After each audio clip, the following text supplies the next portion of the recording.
મિત્રો, જેવા નવું વર્ષનું વેકેશન પડે છે તેની સાથે દરેક પરિવાર બહાર ફરવા માટે નીકળી જાય છે. તેવી જ રીતે રાજકોટ શહેરમાં રહેતો એક પરિવાર નવા વર્ષના વેકેશન માટે ફરવા ગયો હતો, પરંતુ તેની સાથે એવી ઘટના બની જે પરિવાર સાથે ઘટના જીવનભર ભૂલી શકાય તેમ નથી. આ કહાની વિશે આપણે ડરાવી દેશ તો થોડું કાળજું કઠણ કરી અંત સુધી જરૂરથી સાંભળજો. રાજકોટ શહેરમાં અનિલભાઈ અને તેમનો પરિવાર રહેતો હતો. તેના પરિવારમાં એક પત્ની આશાબેન અને સંતાનો, 2 દીકરો અને દીકરી હતા. મોટો દીકરો અપૂર્વ અને તેની નાની દીકરી આરાધ્ય. અનિલભાઈ આજથી થોડા વર્ષ પહેલા રાજકોટ શહેરમાં રહેવા માટે આવ્યા હતા. પહેલા તો એ દિવસમાં શહેરમાં રહેતા હતા, પરંતુ ધંધાને લીધે તે પોતાના પરિવાર સાથે આ શહેરમાં સ્થળાંતર કરવાનું થયું હતું. બાળકો તો હજુ ઘણા નાના હતા અને ઘરની પરિસ્થિતિ પણ સારી હોવાથી તેમના પત્ની બસ ઘરકામ કરતા હતા. ક્યારેક જરૂર પડે તો તેમની પતિની મદદ પણ કરી આપતા હતા. આશાબેન પણ સારું શિક્ષણ મેળવતા હતા, પરંતુ તેમણે પોતાના કેરિયર કરતાં એમને ઘરની જવાબદારીઓ વધારે મહત્વ આપ્યું હતું. એટલા માટે પોતાના બાળકો અને પતિ માટે ઘરે રહીને કામ કરવાનું પસંદ કરતા હતા. રાજકોટ શહેરમાં આવ્યાને 2 વર્ષ જેવો સમય થયો હતો. અત્યારે અનિલભાઈ તેના પરિવાર કોઈ પણ જગ્યાએ ફરવા માટે લઈ જવા માટે શક્ય ન હતા.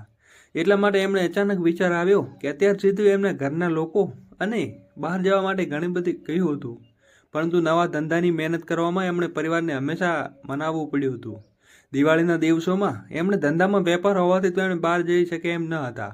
અને જેવા દિવાળીના દિવસો પૂરો થયા અને હજુ એના બાળકોનું વેકેશન શરૂ થયું હતું, તેથી અમને વિચાર આવ્યો કે હું બધાને સરપ્રાઈઝ આપીને ક્યાંક ફરવા માટે લઈ જાઉં.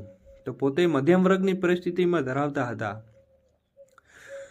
એટલા માટે તેના પરિવારને દૂર તો ક્યાંય લઈ શકે એમ ન હતા. પછી સાપુતારા જઈ આવવાનું નક્કી કરી દીધું, કારણ કે તેમને પત્ની પણ કુદરતની સૌંદર્ય ખૂબ ગમે છે. આજથી ઘણા દિવસો પહેલા એની નાનકડી દીકરી આરાધ્યા પણ આ જગ્યાએ કહેતી હતી પરિવારના હિલ સ્ટેશનમાં ખૂબ જ મજા આવશે. તે વિચારીને અનિલભાઈ પોતાના પરિવારને સાપુતારા લઈ જવા માટે ગોઠવી દીધું હતું. રાતના સમયે પોતાની દુકાન પરથી નીકળીને તેમણે ગ્લાસમાંથી દરરોજ એક નાણાંની ગણતરી કરતા હોય તે રીતે આજે નાણાંની જગ્યાએ એક ગલ્લામાંથી રહીને સાપુતારા જવા માટે ટિકિટ લઈને ઘરે પાછા રવાના થયા હતા.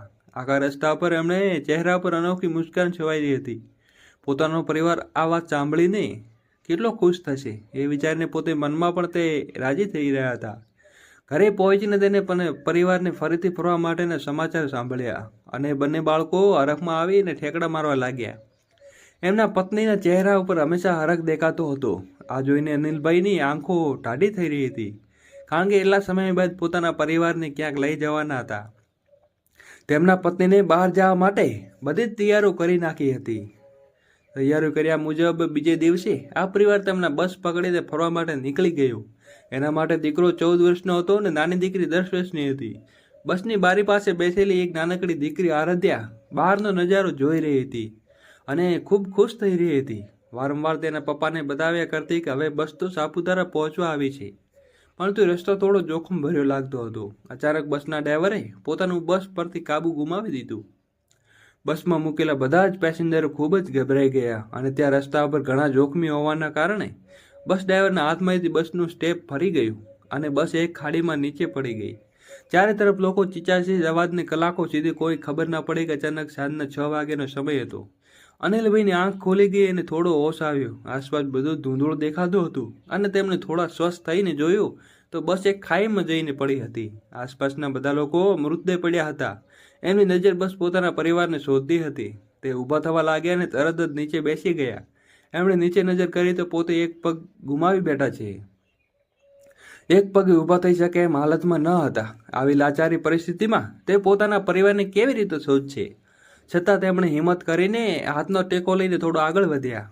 ત્યાં જ એક પથ્થર પાસે એમનો દીકરો ઊંધો પડ્યો હતો અને એમની નજર આના દીકરાની બાજુમાં પડી હતી અને તેને જોયું તો તેની નાનકડી દીકરી ને માથામાં ખૂબ વાગ્યું હતું. તેમણે પોતાના દીકરાને બૂમો પાડવાનું શરૂ કર્યું. થોડીવાર રહીને અપૂર્વ થોડું ઘણું હોશ આવ્યો અને પોતાના પિતા તરફ આવ્યો અને રડવા લાગ્યો અને પિતાએ આરાધ્યા તરફ આંગળી ચીધી અને તેની પાસે જવા માટે કહ્યું.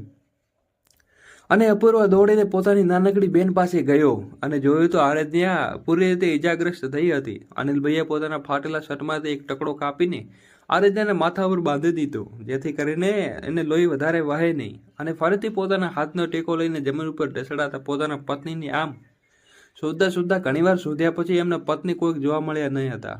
અને બસ તો પૂરી રીતે તૂટી ગઈ હતી. અંદર પણ અનેક લોકો ફસાયા હતા. તેમણે પોતાના દીકરાને બસમાંથી અંદર તેના મમ્મીને જોવા માટે મોકલ્યો અને બહારમાં આવેલી સાથે જ અપૂર્વ અનિલભાઈને ભેટીને જોરદાર આંસુએ રડવા લાગ્યો અને કહેવા લાગ્યો, પપ્પા, મમ્મી અંદર બસમાં ફસાયેલી છે અને એને જગાડવામાં ઘણા પ્રયત્ન કર્યા પણ મમ્મી ઉઠતી જ નથી. અનિલભાઈ બસની અંદર સુધી પહોંચી શકે તેવી હાલતમાં ન હતા અને પછી લાચાર બનીને આસપાસ કોઈકની મદદ મળી રહે તે માટે બૂમાબૂમ કરવા લાગ્યા. છતાં કોઈ પણ માણસ માટે આવ્યો નહીં. પોતાની દીકરી અને પત્ની ચિંતામાં અનિલભાઈ બેભાન થઈ ગયા. જ્યારે એમની આંખ ખોલી અને આસપાસનો નજર કરી તો તેને પોતે હોસ્પિટલના ખાટલામાં સૂતા હતા. તેઓ હોસ્પિટલ સુધી કેવી રીતે પહોંચ્યા એ બાબત તેમને કોઈ જાણ ન હતી. થોડીવાર ડૉક્ટરે આવીને જણાવ્યું કે ત્યાં રહેલા બધા જ લોકો હોસ્પિટલ લાવવામાં આવ્યા છે અને તમે થોડો આરામ કરી લો, પછી તમારા ઘરના સભ્યોને ઓળખાણ આપી દો.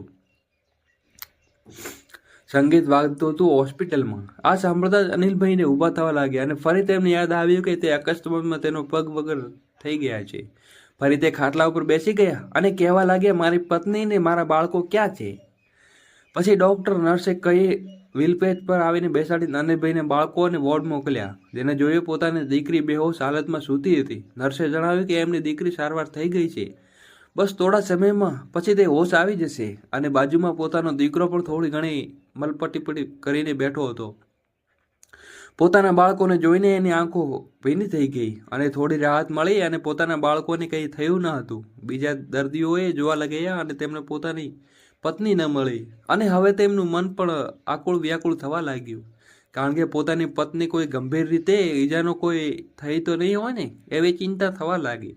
બધા દર્દીઓ જોઈ રહ્યા હતા અને તેમની પત્ની ક્યાંય ન હતી. પછી ડૉક્ટરે એમને જણાવ્યું કે એમના 11 લોકો મૃત્યુ પામે છે, જેમાં બની શકે તમારા પત્ની પણ હોઈ શકે. સાંભળતા જ જાણે એમનો પગ નીચેથી સરકી ગયો હોય તેવી રીતે અનિલભાઈ ડૉક્ટરની વાત સ્વીકારતા હતા. છતાં હૃદય કઠણ કરીને એક્સિડન્ટનું મૃત્યુ પામેલા લોકોના વોર્ડમાંથી દાખલ થયા અને એક પછી એક મૃતદેહ સામે નજર કરતા રહ્યા. થોડીવાર રહ્યા પછી જોયું તો એમના મૃતદેહ એમની પત્નીનો પણ હતો. આ જોઈને અનિલભાઈને એવડો આઘાત લાગ્યો કે પોતે ત્યાં જ ભાગ્યા અને આસપાસના લોકોને તેમને થોડીવાર હિંમત આપી, પરંતુ આ વાત સ્વીકારવા તે તૈયાર ન હતા.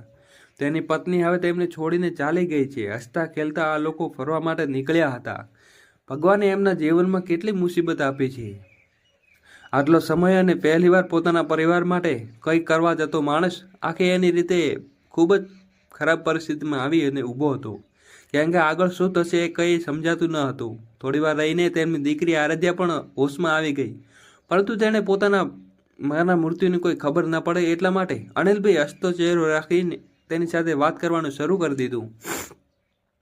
એમનો મોટો દીકરો અપૂર્વ આ બધી વસ્તુ જાણતો હતો, એટલે પણ તેને પોતાના દુઃખને છુપાવીને કોશિશ કરતો હતો. આ ઘટનાની અનિલભાઈ પૂરી રીતે તૂટી ગયા હતા. પત્ની વગરના પોતાના બાળકોને કેવી રીતે મોટા કરશે અને પોતાનું ઘર એ ખાવા દોડશે અને ઘરમાં રહેલી દરેક વસ્તુ એમના પત્ની સાથે યાદગીરી એમને અચૂક રડાવી દેતી છે. બાળકો પણ ઘણા નાના હતા. પરિવારે બીજા લગ્ન કરવા માટે પણ ઉપાયો કરી, પરંતુ પોતાના છોકરાનું ભવિષ્ય સારું બને અને તેમને બીજી કોઈ તકલીફનો સામનો ન કરવો પડે તે માટે એમણે બીજા લગ્ન પણ નહીં કરવાનું નક્કી કર્યું. હવે પોતે પણ નિરાધન બની ગયા. એક પગ ખોવાયેલો લીધે અનિલભાઈ વ્હીલચેર પર બેઠા હતા અને પોતાનો ધંધો કેવી રીતે ચલાવશે, તે બાળકોને કેમ મોટા કરશે તે ચિંતામાં હતા. ચિંતામાં પોતાના શરીરને વધારે ને વધારે નબળું કરતા હતા. એમના દીકરી આરાધ્યા ઉંમર કરતાં પણ વધારે સમજવાળી હતી. પોતાના પિતાની આ તકલીફ ખૂબ જ સારી રીતે સજમતી હતી. સંગીત વાગવાની સાથે નાની ઉંમર પોતાનું બધી જ રીતે કાળજીપૂર્વક ધ્યાન રાખતી હતી. આવી રીતે દિવસો પસાર થતા હતા. અનિલભાઈ બાળકો મોટા થયા ગયા અને સમયની સાથે ધંધામાં આવક થતી હતી ઓછી થઈ ગઈ, કારણ કે પોતે પૂરી રીતે ધંધામાં ધ્યાન આપી શકતા ન હતા. એમનો મોટો દીકરો અપૂર્વ તો પિતાની કોઈ વાત માનતો જ ન હતો.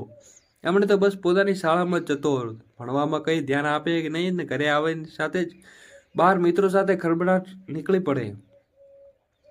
એનામાં એકદમ વિરુદ્ધ એમના દીકરી આરાધ્યા અભ્યાસમાં ખૂબ હોશિયાર અને સંસ્કારી હતી. પોતાના કામથી કામ અને ઘરમાં પોતાની પિતાને મદદ કરે. અનિલભાઈ એના 2 દીકરાને અપૂર્વ અને ચિંતિત થશે. જો અત્યાર સુધી આવું કરશે તો આગળ ઘરમાં ધ્યાન કેવી રીતે રાખશે? પરંતુ એના દીકરાને કોઈ પણ પ્રકારનો ફેરફાર ન પડ્યો. એ દિવસે પોતે ખરાબ રીતે લાગી ગયો હતો. હવે તો તેમની દીકરી આરાધ્યા પણ કલેજા જેવા જીવડા હતી ઉંમરની સાથે ઘણી દેખાવડી હતી, કોઈ પણ જોવા વેત ગમી જાય એવું સૌંદર્ય ભગવાને એને આપ્યું હતું. દૂધ જેવું સપૂત ચારિત્ર્ય અને પોતાના પિતાને શીખવેલી સંસ્કારોનું જ્ઞાન આરાધ્યામાં પૂરેપૂરી દેખાતું હતું. મા બાપના દીકરાનો સંબંધ નહીં પણ સમુદ્ર જેવો હતો. જેમ નદી સમુદ્રમાં ભળી જાય તેમ વિશાળ બનાવી દે એવું એનું રૂપ અલગ જ થઈ જાય, તેવી રીતે આપણા આરાધ્ય પણ પોતાના પિતાના જીવને મૂલ્યવાન બનાવી હતી. એમાં એક દિવસે દુકાને તાળા મારવાનો સમય આવી ગયો, કારણ કે અનિલભાઈ પૂરી રીતે પોતાના કામકાજમાં ધ્યાન આપતા ન હતા, જેના લીધે એમના દુકાન પર લીધેલી લોન હપ્તા સમય પર ચૂકવી ન હતા અને એને આવીને દુકાન પણ સીલ કરી દીધી હતી. પોતાની આવકનો એકમાત્ર સ્ત્રોત એમાંની દુકાનમાંથી નીકળી હતી. હવે તો બાળકોનો અભ્યાસનો ખર્ચો અને ઘર ખર્ચ કેવી રીતે કાઢશે તે ચિંતામાં હવે સતાવા લાગ્યા હતા. પોતાના પિતાની ચિંતા જોઈને આરાધ્યા એમની બાજુમાં બેસીને કહેવા લાગી, પપ્પા, આમ તમે નિરાશ ન થાઓ, આપણે બંને ફરી કંઈક શરૂ કરીશું અને તમારી દીકરી તમારી સાથે ઊભી છે ને, એટલે તમારે ચિંતા કરવાની જરૂર નથી. હું ખૂબ મહેનત કરીશ અને આપણે ફરી દુકાન છોડીશું અને પૈસા લઈશું. એવી આર્થિક કટોકટી સામે આરાધ્યા પોતાના અભ્યાસ છોડવાની પણ નોબત આવી ગઈ. સામે એનો ભાઈ અપૂર્વ ખોટી લતે લાગી ગયો હોવાથી કોઈ પણ પ્રકારનું ધ્યાન ન દેતો હતો અને ઉંમર અપૂર્વ આરાધ કરતાં 4 વર્ષ મોટો હતો, છતાં તેમાંના કોઈ પણ પ્રકારની સમજણ ન હતી. આરાધ્યા ખૂબ સારી રીતે કોલેજમાં અભ્યાસ કરતી હતી અને હવે તે ફીસમાં પણ પૈસા ન હોવાથી સરકારી કોલેજમાં પોતાનું એડમિશન લઈ લીધું હતું. આસપાસમાં નોકરી શોધવાને તેની પિતાની મદદ કરી શકે એના માટે કામ શોધવા લાગી, પરંતુ પોતાનો અભ્યાસ પણ પૂરો થયો ન હતો, જેના આધાર પણ ક્યારેય નોકરી મળી શકે તેમ ન હતી. તેની માટે તે આસપાસના લોકોને ઘરની સફાઈ સાફ કરતી હતી અને સાંજે કંઈ પણ રૂપિયા મળે ત્યાંથી પોતાના પિતાને ઘરમાં મદદ કરતી હતી. અનિલભાઈ પણ જે કપડનો ધંધો કરતા હતા, એક લારી ખોલીને રસ્તા પર ધંધો કરવા લાગ્યા. પછી તો આરાધ્યાએ દિવસે પોતાની કોલેજ પતાવીને કંઈ પણ સમય બચે એમાં આસપાસ ઘરમાં કામકાજ કરીને થોડા ઘણા પૈસા ભેગા કરતી હતી. બીજા દિવસે સફાઈનું કામકાજ કરતી વખતે તે ઘણી અત્યારના લોકોની ખરાબ નજરનો સામનો કરવો પડતો હતો, છતાં પોતાની મજબૂરીને ધ્યાનમાં લઈને આવા લોકોના ઘરે કામકાજ કરતી હતી. તે પોતાનું રક્ષણ કરવાની ખૂબ સારી રીતે જાણતી હતી, એટલે તેને આવો કોઈ લોકોથી ડર લાગતો ન હતો. અને તે સમય દરમિયાન અચાનક અનિલભાઈના એક સંબંધી એમના ઘરે આવ્યા અને ઘરની તેમજ તેના પરિવારની હાલત જોઈને તેમને દયા આવી. તેમણે કહ્યું, તમારી દીકરીને મારી ઘરે મોકલી દો, હું તેને ભણાવી ગણાવી અને આગળ વધારી દઈશ. એ તમારી નહીં પરંતુ મારી દીકરી છે. આમ આવેલા સંબંધિતાના પત્ની આશાબેન ના ઘરના સભ્યો હતા. તે થોડીવાર માટે અનિલભાઈ વિચારવા ગયા અને તેને કહ્યું, વાંધો નહીં, હું મારી દીકરીને સારું શિક્ષણ આપવા માંગુ છું કે નહીં, આવા રસોડા કરાવવા માટે માંગુ છું. પરંતુ પિતાએ આ વાત માનીને આરાધ્યા બીજા દિવસે જવા માટે નીકળી ગઈ. ત્યાં જ રહીને તેને અભ્યાસ શરૂ કર્યો અને ઘરમાં થોડી ઘણી મદદ કરી દીધી. થોડા સમય બાદ પરિસ્થિતિ સાવ બદલાઈ હોય તેવું દેખાતું હતું. અચૂક આપણે લોકો આ વ્યવહારથી વાપીક હોવા છીએ. જ્યારે કોઈ વ્યક્તિ પોતાના અભ્યાસ માટે એના કોઈ સગાવાલાને ત્યાં મોકલાવે તો થોડા સમય માટે ત્યાં રહેવું જ દેખાય છે, પરંતુ જેમ જેમ સમય જાય છે તેમ ત્યાંના લોકોનો વ્યવહાર આપણા પર તે બદલાતો જાય છે, જેની અસર આપણા અભ્યાસ પર પડે છે. પણ મા વગરની દીકરી સાથે કંઈક અલગ જ બની ગયું. એક દિવસ રાતના સમયે પાણીની બોટલ લેવા માટે રસોડામાં નીચે તરફ જતી હતી. અચાનક તેને પાછળથી કોઈ પકડી લીધી. મોં પર લાફો લગાવી દીધો અને બૂમામું પાડીને કંઈ બોલી શકે તેમ ન હતી. ઘણી માથાકૂટ પછી પહેલા માણસના હાથમાંથી છૂટી ગઈ અને એણે જોરથી ધક્કો માર્યો.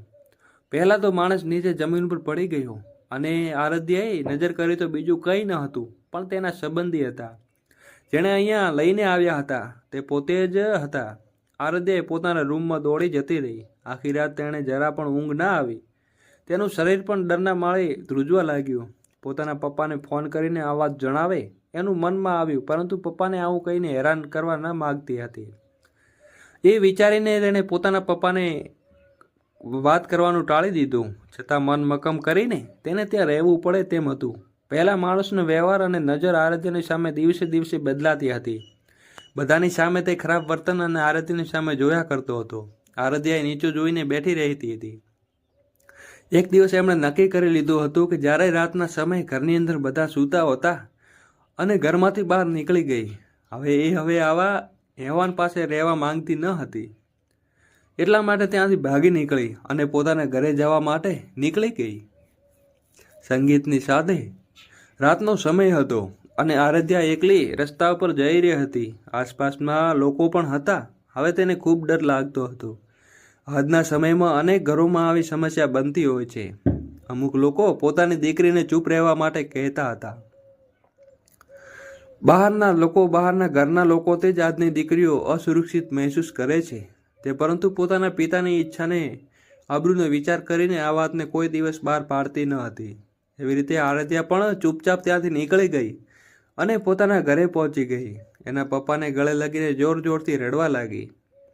અનિલભાઈ પણ વિચારમાં પડી ગયા કે અચાનક આરાધ્યાને આવી રીતે ઘરે કેમ આવી ગઈ. તેણે પોતાના પિતાને કોઈ પણ બાબતની વાત ન કરી. બસ એટલું જ જણાવ્યું કે મને ત્યાં રહીને અભ્યાસ નથી કરવો, મને તો ત્યાં નથી ગમતું. આરાધ્યા વગર અનિલભાઈનું જીવન પણ અંધારા જેવું બની ગયું હતું. એટલે એણે પણ આરાધ્યાને હવે જવા દેવા ન હતા અને તેણે આરાધ્યાને માથા ઉપર હાથ મૂકીને કહ્યું, એમાં રડવાની જરૂર નથી બેટા, હું અહીંયા જ તારી રીતે રહીશ. અને આરાધ્યા એના પપ્પા સાથે રહેવા લાગી ગઈ. પપ્પાનું નાનું મોટું હશે કામ એ કરતી હતી. એમાં એ દિવસો પસાર થવા લાગ્યા અને આરાધ્ય લગ્ન કરવા માટે જેવડી થઈ ગઈ હતી. એક પિતાએ અનિલભાઈ તેની જવાબદારી હોય છે એને દીકરાનો કોઈ સારો છોકરો શોધવા અને પરણાવી દઈએ. એણે એકદમ એમના ધ્યાનમાં રહેલો એક છોકરો પણ બતાવ્યો અને એ વાત સાંભળતા જ આરાધ્યાની આંખો ભીની થઈ ગઈ અને કહેવા લાગી, પપ્પા હું કોઈ દિવસ લગ્ન નહીં કરું, તમને છોડીને હું કેવી રીતે જઈ શકું. અનિલભાઈ પણ દીકરીની વાત સજમતા હતા, પરંતુ આજ નહીં તો કાલે દીકરીને વળાવી તો પડશે જ. આ વિચારીને આરાધ્યા સમજાવી રહ્યા હતા કે આરાધ્યા અત્યારે તો અનિલભાઈની વાત સમજવા માટે તૈયાર ન હતી. એટલા માટે અનિલભાઈએ થોડો સમય આરાધ્યા માટે સમય આપ્યો હતો. એ દિવસે રાત્રે સૂતી વખતે આરાધ્યાનો વિચાર અને આરાધ્યાને પૂરી રીતે ઘેરી લીધી હતી. એ કોઈ બીજો છોકરો સાથે લગ્ન કરી અને જતી રહેશે તો તેના અપંગ પિતાનું શું થશે? કોણ થશે? એની કાળજી કોણ લેશે? ભાઈ તો કંઈ કામનો રહ્યો નથી, રોજ રોજ બાજ ફર્યા કરે છે અને પપ્પાનો ચહેરો હેરાન કર્યા કરે છે. પપ્પા બીમાર પડશે તો એના દવાખાનું કોણ લઈ જશે? એમના ખાવા પીવાનું બધું થશે? આવા બધા સવાલોને મગજમાં એક પછી એક દોડવા લાગ્યા. કારણ કે જેમ જેમ દીકરી ચિંતા અને બાપની વધારે હોય છે, તેવી જ રીતે એક બાપની આ ચિંતા દીકરી વધારે કોઈ નથી કરી શકતું. અનિલભાઈ અને દીકરી આરાધ્યાને લગ્નને એક સારો યુવક શોધીને નક્કી કરી દીધા. આરાધ્યાનું મન માનતું ન હતું કે પોતે પિતાને છોડીને આવી રીતે બીજા સંસારમાં પગ મૂકે, પરંતુ સંસારનો રિવાજ એ દીકરીને આજ નહીં તો કાલે પોતાના ઘર છોડીને એના સાસરે જવું પડે છે. અને એ માટે આરાધ્યાને પણ એના નવા લગ્ન જીવનમાં પગ મૂક્યો હતો. એના સસરામાં લોકો ખૂબ સારા અને સ્વભાવના હતા. એના મમ્મી ગયા પછી એ માતૃ પ્રેમથી તે વંચિત હતી અને માતૃ પ્રેમ એના સાસુ સ્વરૂપે મળ્યો હતો. એનો પતિ તો પૂરેપૂરો ગુણવાન હતો. તે પોતે આરાધ્યા કરતાં પણ ઉંમર 4 વર્ષ મોટો હતો. તેથી દુનિયાદારી થોડી ઘણી વધારે સમજણ હતી. આરાધ્યાની તકલીફો અને જરૂરિયાતો ખૂબ સારી રીતે સજમતા હતા. તેમનું લગ્ન જીવન સરસ ચાલી રહ્યું હતું.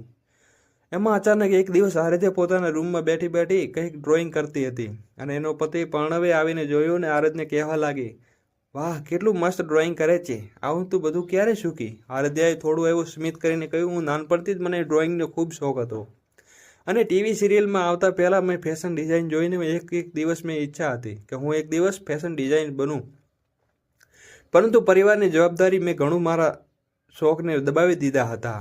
આરાધ્યાનો પતિ આરાધ્યાની આ વાત સમજતો હતો, કારણ કે તે નાનપણમાં પોતે પણ આવી પરિસ્થિતિમાં રહેલો હતો. સમયની સાથે ઘરની પરિસ્થિતિ સારી બનતી ગઈ અને એના પિતાએ તેને શિક્ષણ આપી અને સારી જગ્યાએ નોકરી પર લગાડ્યો હતો.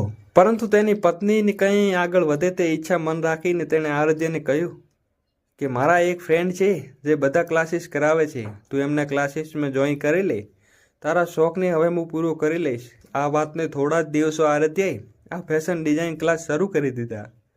રોજ નવી ડિઝાઇનો બનાવે અને એના પતિને બતાવ્યા કરે. પોતાની પત્ની પ્રગતિ જોઈને પ્રણવ હવે ખુશ થતો હતો.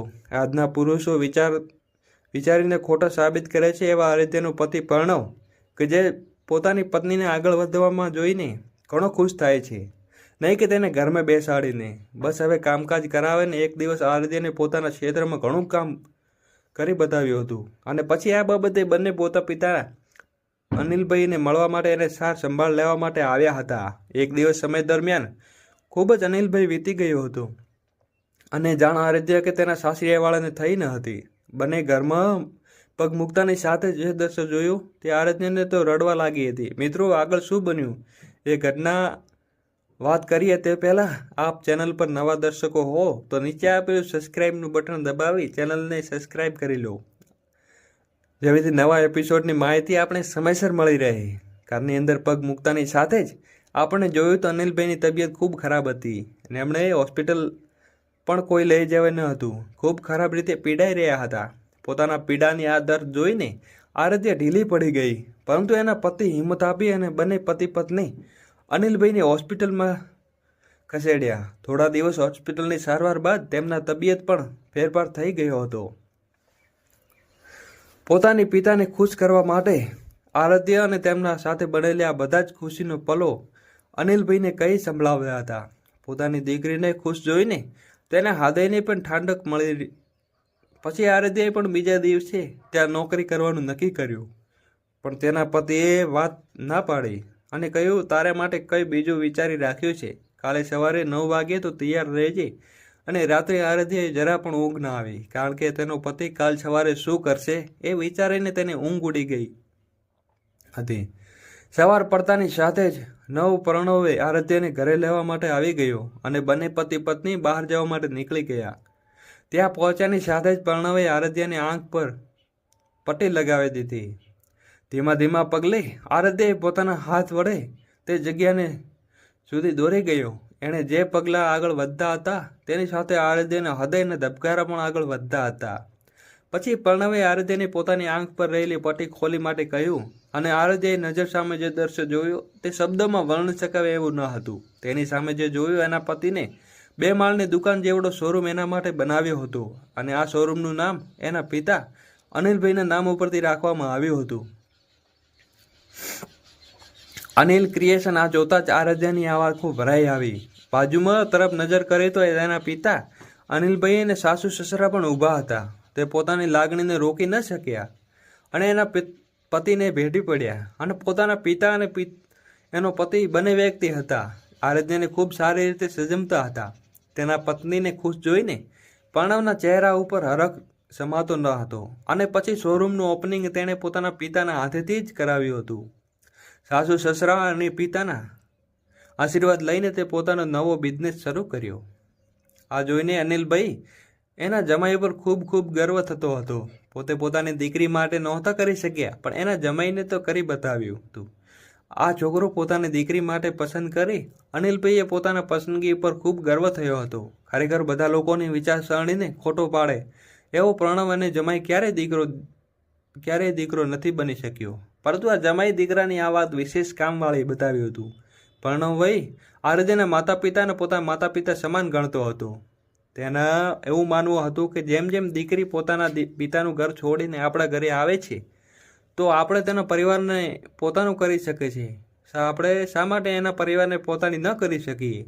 અને જેમ જેમ છોકરાના સપના હોય છે તેમ તેમ છોકરીઓના પણ સપના હોય છે. કાં તો એને પૂરા કરવાવાળો તેના પિતા હોઈ શકે અને એ જો આ પરિસ્થિતિને લઈને એના સપના પૂરા ન કરી શક્યો હોય તો તેના પતિની આ જવાબદારી છે કે તો તેના પત્ની અને પતિ પત્ની અધૂરા સપના પૂરા કરે. અને પ્રણવ આરાધ્યાને સમજાવે છે કે આપણે તારા પપ્પાને આપણા ઘરે રહેવા માટે લઈ આવ્યા છીએ. અહીંયા રહેશે તો આપણે કાળજી એને સ્વસ્થ રહેશે અને ત્યાં તેના એકલો રહીને પોતાનું કંઈ કામકાજ નહીં કરી શકે. થોડીવાર માટે તો આરાધ્યાએ પણ અટકાતો થયો અને પછી આરાધ્યાએ પૂછ્યા વગર પ્રણવ અનિલભાઈને લઈને પોતાના ઘરે આવી ગયો. ધન્ય છે આવા દીકરાને અને તેના માતા પિતાને કે જેણે આટલા સારા સંસ્કાર આપીને મોટો કર્યો છે. અને વડીલો મન તો એના જીવનના કાળજી અને ખૂબ સારી રીતે સમજે છે. કે મિત્રો, આશા રાખીએ છીએ કે આ એપિસોડ આપને પસંદ આવ્યો હશે. અને મિત્રો, ખાસ કરીને તમારા માટે અમે એક સરસ મજાનું નવું નજરાણું લઈને આવ્યા છીએ. આપણે ઉપયોગી બને તેવા પ્રોડક્ટ આ ચેનલ પર લાવ્યા છીએ જે આપનું આવતા શિયાળામાં ઉપયોગી બની શકશે. ઘરમાં ઉપયોગી બને તેવી અનેક પ્રકારની પ્રોડક્ટ વિડીયો ડિસ્ક્રિપ્શનમાં તથા વિડીયોની આજુબાજુ આપેલા પ્રોડક્ટ બટન ઉપર જોઈ લો. ખાસ કરીને પસંદગી વસ્તુ આપ ત્યાંથી જ ઓર્ડર કરી અને જરૂરથી મિત્રો એપિસોડ આપણે પસંદ આવ્યો હોય તો ખાસ કરીને વિડીયોને લાઈક કરી અને એકવાર કોમેન્ટમાં જય માતાજી જય મા ગતરાળ જરૂરથી લખજો અને કૃપા આપ સૌના પરિવાર પર બની રહે. આ કહાની વિશે આપણું શું કહેવું છે તે પણ અમને કોમેન્ટ બોક્સમાં જરૂરથી જણાવજો. અને ખાસ કરીને મિત્રો ચેનલને સબસ્ક્રાઈબ કરવાનું ભૂલશો નહીં. આવી જ રીતે સત્ય ઘટના અને સત્ય ઘટના આધારિત પર કહાનીઓ સામે હંમેશા સંભળાવતા મળી રહીશું. તો ફરી મળીશું મિત્રો નવા એપિસોડ સાથે. ખૂબ ખૂબ ધન્યવાદ. જય શ્રી કૃષ્ણ, જય શ્રી ગતરાળ, જય શ્રી કૃષ્ણ, રામ કૃષ્ણ. એકવાર કોમેન્ટમાં જય શ્રી કૃષ્ણ લખવાનું ના ભૂલતા મિત્રો. કેવી ગમી સ્ટોરી કોમેન્ટમાં જણાવજો.